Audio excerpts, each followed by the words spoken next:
Paling kurangnya dia akan disoal.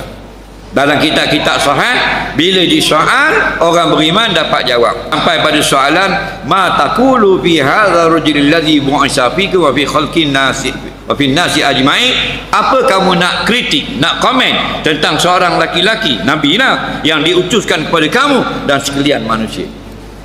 Dalam hadis kata, kalau dia orang mukmin, dia akan jawab, huwa Muhammadun Rasulullah. Orang itu Rasulullah. Ja'ana bil bayinat. Dia datang kepada kami membawa keterangan yang benar min Rabbih, daripada Tuhannya. Patu kan? Amanna bihi wa saddaqna bihi. Kami beriman dengan Muhammad, kami benarkan Muhammad. Lalu disebut, diluahkan kuburnya sejauh mata memandang. Itu orang beriman. Orang kafir pula, orang kata Muhammad, kami kata Muhammad, kami tak kenal. Lalu disempitkan kuburnya, bermulalah azab bagi orang.